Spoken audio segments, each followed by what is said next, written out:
Hello students, आइए देखते हैं सहसंयोजी आबंधों में इलेक्ट्रॉन विस्थापन के प्रभाव।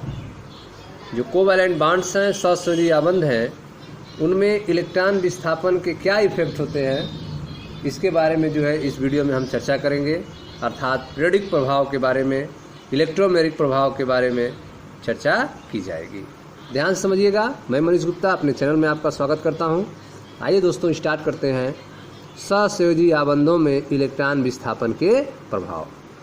कार्बनिक अणु में इलेक्ट्रॉन का विस्थापन या तो परमाणु से प्रभावित तटस्थ अवस्था अथवा प्रतिस्थापी समूह अथवा उपयुक्त आक्रमणकारी अभिकर्मक की उपस्थिति में हो सकता है। कार्बनिक अणु में इलेक्ट्रॉन का विस्थापन जो है, मोमेंट ऑफ इलेक्ट्रॉन जो है, वह या तो परमाणु से प्रभावित तटस्थ अवस्था में, ठीक है, ग्राउंड स्टेट में, अथवा प्रतिस्थापी समूह अथवा उपयुक्त आक्रमणकारी अभिकर्मक की उपस्थिति में ही हो सकता है। किसी अणु में किसी परमाणु अथवा प्रतिस्थापी समूह के प्रभाव से इलेक्ट्रॉन का स्थानांतरण आबंध में अस्थायी ध्रुवता उत्पन्न करता है। ठीक है, किसी अणु में किसी परमाणु अथवा प्रतिस्थापी समूह के प्रभाव से, किसी अणु में किसी परमाणु अथवा प्रतिस्थापी समूह के प्रभाव से इलेक्ट्रॉन का स्थानांतरण आबंध में अस्थायी ध्रुवता उत्पन्न करता है। पीरियडिक प्रभाव और अनुनाद इस प्रकार के इलेक्ट्रॉन स्थानांतरण के उदाहरण हैं। इंडक्टिव इफेक्ट और रिजोनेंस इफेक्ट जो हैं, वे इस प्रकार के इलेक्ट्रॉन स्थानांतरण के उदाहरण हैं, जिनमें किसी अणु में किसी परमाणु अथवा प्रतिस्थापी समूह के प्रभाव से इलेक्ट्रॉन का स्थानांतरण आबंध में अस्थायी ध्रुवता उत्पन्न कर सकता है। इसको समझते हैं पीरियडिक प्रभाव और अनुनाद प्रभाव के द्वारा। इस प्रकार के इलेक्ट्रॉन स्थानांतरण के उदाहरण हैं अभिकर्मक की उपस्थिति में। अभिकर्मक की उपस्थिति में किसी अणु में उत्पन्न अस्थायी इलेक्ट्रॉन प्रभाव को ध्रुवता प्रभाव भी कहते हैं। अभिकर्मक की उपस्थिति में किसी अणु में उत्पन्न अस्थायी इलेक्ट्रॉन प्रभाव को हम ध्रुवता प्रभाव भी कहते हैं। इस प्रकार के इलेक्ट्रॉन स्थानांतरण को इलेक्ट्रोमेरी प्रभाव कहा जाता है, जो कि अस्थायी इलेक्ट्रॉन प्रभाव है। अभिकर्मक में उपस्थित किसी अणु में उत्पन्न अस्थायी इलेक्ट्रॉन प्रभाव को हम ध्रुवता प्रभाव भी कहते हैं, और इस प्रकार के इलेक्ट्रॉन स्थानांतरण को इलेक्ट्रोमेरी प्रभाव कहा जाता है। हम निम्नलिखित खंड में इन इलेक्ट्रॉन स्थानांतरण का अध्ययन करेंगे। सबसे पहले आपको पीरियडिक प्रभाव बताया जाएगा, फिर रिजोनेंस प्रभाव, अनुनाद प्रभाव बताया जाएगा, फिर इलेक्ट्रोमेरी प्रभाव के बारे में चर्चा की जाएगी। ठीक है, तो आप पढ़ रहे हैं सहसंयोजी आबंध में इलेक्ट्रॉन विस्थापन के प्रभाव के बारे में। आपको बताया गया कि कार्बनिक अणु में इलेक्ट्रॉन का विस्थापन या तो परमाणु से प्रभावित तटस्थ अवस्था में अथवा प्रतिस्थापी समूह अथवा उपयुक्त आक्रमणकारी अभिकर्मक की उपस्थिति में हो सकता है। किसी अणु में किसी परमाणु अथवा प्रतिस्थापी समूह के प्रभाव से इलेक्ट्रॉन का स्थानांतरण आबंध में अस्थायी ध्रुवता उत्पन्न करता है। पीरियडिक प्रभाव और अनुनाद प्रभाव जो है, इस प्रकार के इलेक्ट्रॉन स्थानांतरण के उदाहरण हैं।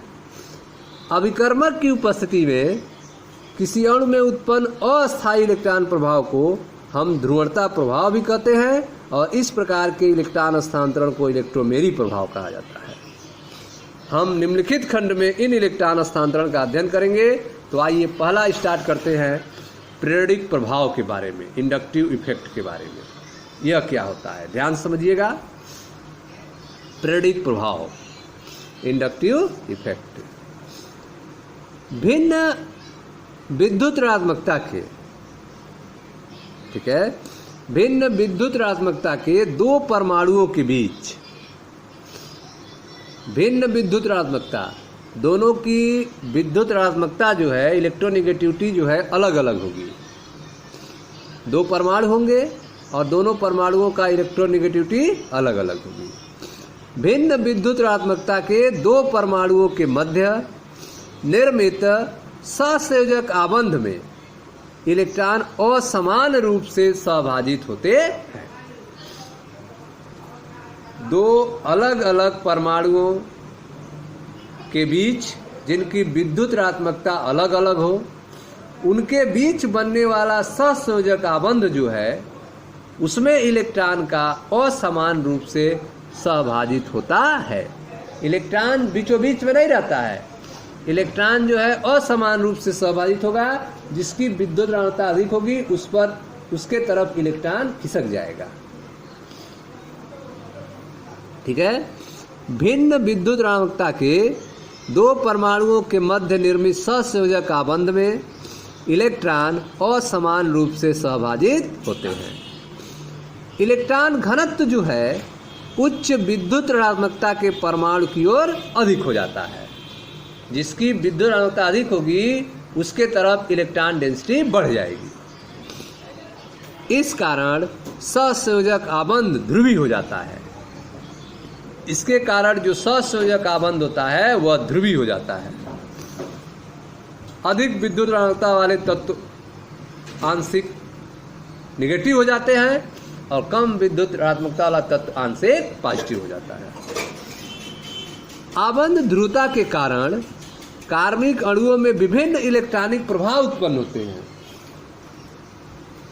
आबंध ध्रुवता के कारण, बॉन्ड पोलरिटी के कारण विभिन्न कार्बनिक अणुओं में इलेक्ट्रॉनिक प्रभाव उत्पन्न हो जाते हैं। ठीक है। आप प्रेरिक प्रभाव के बारे में पढ़ रहे हैं। इसमें आपको बताया गया कि भिन्न विद्युत ऋणात्मकता के दो परमाणुओं के मध्य निर्मित सहसंयोजक आबंध में इलेक्ट्रॉन असमान रूप से सहभाजित होते हैं। इलेक्ट्रॉन घनत्व उच्च विद्युत ऋणात्मकता के परमाणु की ओर अधिक होता है। इस कारण सहसंयोजक आबंध ध्रुवीय हो जाता है। आबंध ध्रुवता के कारण कार्बनिक अणुओं में विभिन्न इलेक्ट्रॉनिक प्रभाव उत्पन्न होते हैं। जैसे उदाहरण के रूप में क्लोरोमेथेन, क्लोरोएथेन, CH3CH2Cl की बात करते हैं, क्लोरोएथेन की बात करते हैं। इसमें कार्बन और क्लोरीन के बीच में जो बंध है वह ध्रुवीय है। CCl के बीच का बंध क्या है? ध्रुवीय है। ठीक है। इसको हम कैसे समझेंगे? जैसे यह आपका क्लोरोएथेन है, CH3CH2Cl, यह CCl बंध है, कार्बन नंबर 1, कार्बन नंबर 2। अब क्लोरीन की विद्युत ऋणात्मकता अधिक है इस कार्बन की विद्युत ऋणात्मकता की तुलना में। अब यह जो सहसंयोजक बंध है इसके बीच में स्थित दोनों इलेक्ट्रॉन जो हैं समान दूरी पर नहीं रहेंगे, अर्थात जिसकी विद्युत ऋणात्मकता अधिक होगी उधर शेयर पेयर ऑफ इलेक्ट्रॉन झुक जाएंगे, अर्थात उधर इलेक्ट्रॉन घनत्व बढ़ जाएगा। तो क्लोरीन की विद्युत ऋणात्मकता अधिक होने के कारण क्लोरीन की तरफ इलेक्ट्रॉन घनत्व बढ़ जाएगा, जिससे क्लोरीन पर आंशिक माइनस उत्पन्न हो जाएगा, पार्शियल नेगेटिव उत्पन्न हो जाएगा। और कार्बन पर इलेक्ट्रॉन की कमी होने के कारण आंशिक प्लस उत्पन्न हो जाएगा इस पहले कार्बन पे। अब इस आंशिक प्लस को कम करने के लिए यह बगल वाले कार्बन से इलेक्ट्रॉन को अपनी तरफ खींचता है, जिससे इस बगल वाले कार्बन नंबर 2 पर भी इलेक्ट्रॉन की कमी उत्पन्न हो जाएगी, जिससे इस पर आंशिक प्लस उत्पन्न हो जाएगा। ठीक है। तो इस तरह से आपने देखा कि क्लोरोएथेन में CCl बंध ध्रुवीय हो जाता है। इसकी ध्रुवता के कारण कार्बन क्रमांक 1 पर आंशिक धनावेश तथा क्लोरीन पर आंशिक ऋणावेश उत्पन्न हो जाता है। आंशिक आवेश को दर्शाने के लिए डेल्टा चिन्ह का प्रयोग किया जाता है। आंशिक आवेश को दर्शाने के लिए डेल्टा चिन्ह प्रयोग करते हैं। आबंध में इलेक्ट्रॉन विस्थापन को दर्शाने के लिए एरो का उपयोग किया जाता है। जैसे आप देख रहे हैं यहाँ पे इलेक्ट्रॉन विस्थापन हो रहा है तो यहाँ तीर का निशान लगाया गया है। यहाँ पे ज़्यादा विस्थापन है इसलिए ज़्यादा गाढ़े कलर से है, कम विस्थापन है तो कम गाढ़े कलर से दिखाया गया है। ठीक है। जो डेल्टा प्लस से डेल्टा माइनस की ओर उन्मुख होता है, डेल्टा प्लस से डेल्टा माइनस की ओर उन्मुख होता है। ठीक है।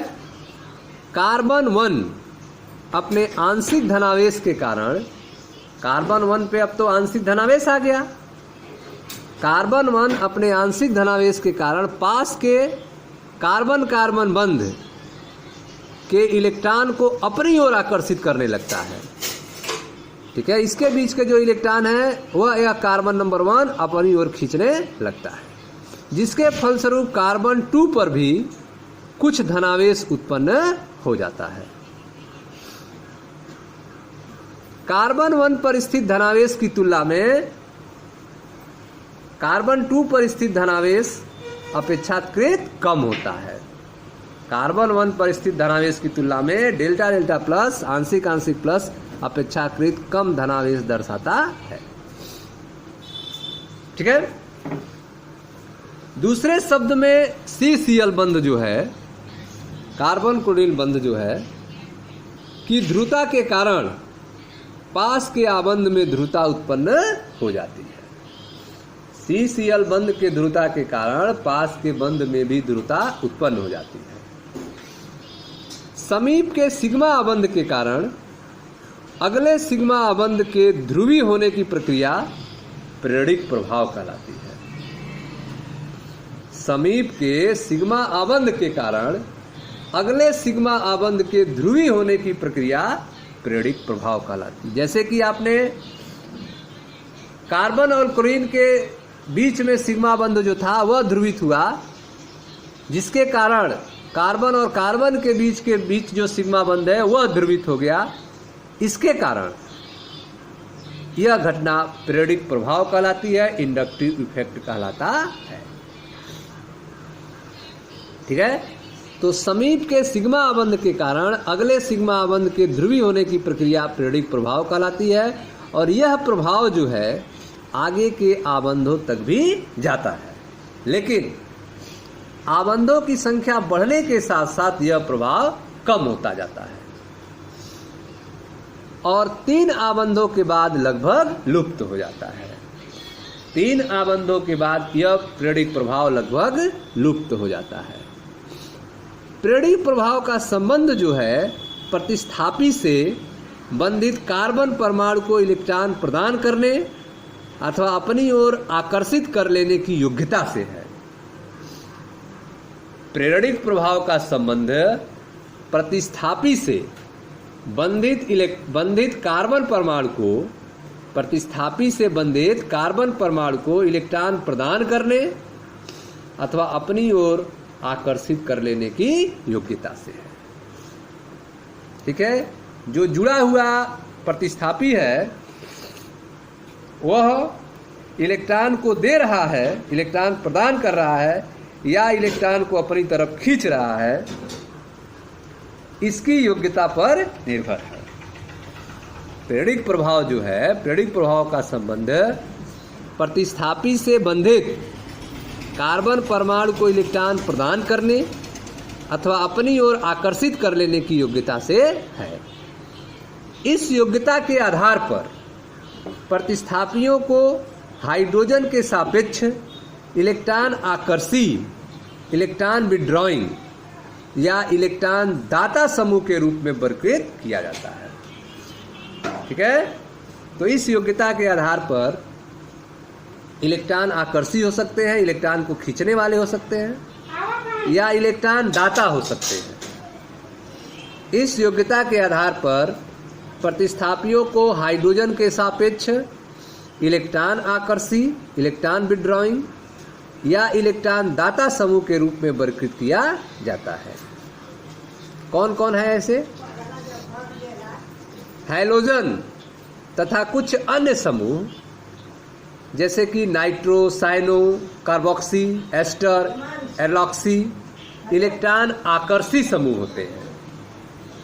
हैलोजन तथा कुछ अन्य समूह जैसे कि नाइट्रो, साइनो, कार्बोक्सी, एस्टर, एरलॉक्सी ये इलेक्ट्रॉन आकर्षी समूह होते हैं, जबकि एल्किल समूह जैसे कि मेथिल, एथिल, यह सब इलेक्ट्रॉन दाता समूह होते हैं।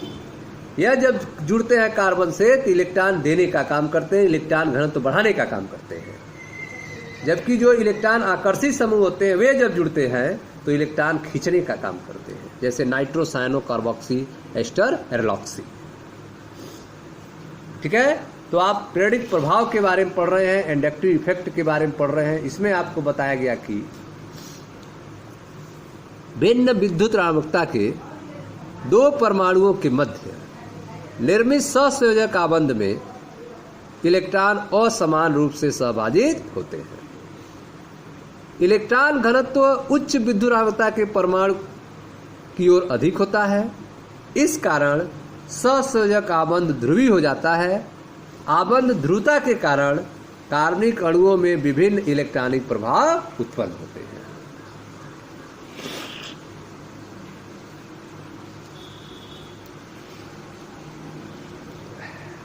जैसे क्लोरोएथेन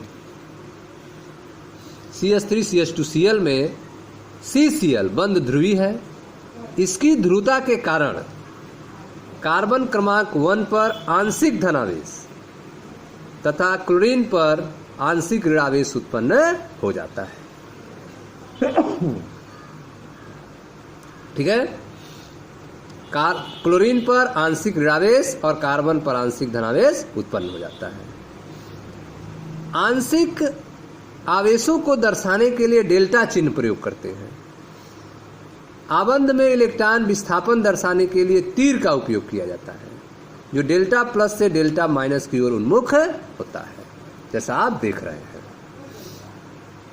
कार्बन 1 अपने आंशिक धनावेश के कारण पास के कार्बन आबंध के इलेक्ट्रॉन को अपनी ओर आकर्षित करने लगता है, जिसके फलस्वरूप कार्बन 2 पर भी कुछ धनावेश उत्पन्न हो जाता है। कार्बन 1 पर स्थित धनावेश की तुलना में कार्बन 2 पर स्थित धनावेश अपेक्षाकृत कम होता है। दूसरे शब्द में CCl कार्बन क्लोरीन की ध्रुवता के कारण पास के आबंध में ध्रुवता उत्पन्न हो जाती है। ठीक है, समीप के सिग्मा आबंध के कारण अगले सिग्मा आबंध के ध्रुवीय होने की प्रक्रिया पीरियडिक प्रभाव कहलाती है। समीप के सिग्मा आबंध के कारण अगले सिग्मा आबंध के ध्रुवीय होने की प्रक्रिया पीरियडिक प्रभाव कहलाती है। यह प्रभाव जो है आगे के आबंधों तक जाता है, लेकिन आबंधों की संख्या बढ़ने के साथ साथ यह प्रभाव कम हो जाता है और 3 आबंध के बाद लगभग समाप्त हो जाता है। पीरियडिक प्रभाव का संबंध प्रतिस्थापी से बंधित कार्बन परमाणु को इलेक्ट्रॉन प्रदान करने अथवा अपनी ओर आकर्षित कर लेने की योग्यता से होता है। पीरियडिक प्रभाव का संबंध जो है वह प्रतिस्थापी से बंधित कार्बन परमाणु को इलेक्ट्रॉन प्रदान करने अथवा अपनी ओर आकर्षित कर लेने की योग्यता से है। इस योग्यता के आधार पर प्रतिस्थापी को हाइड्रोजन के सापेक्ष इलेक्ट्रॉन आकर्षी या इलेक्ट्रॉन दाता समूह के रूप में वर्गीकृत किया जाता है।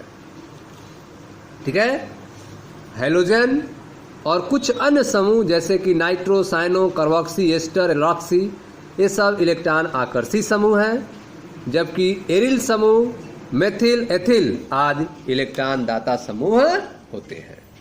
Okay students, thank you.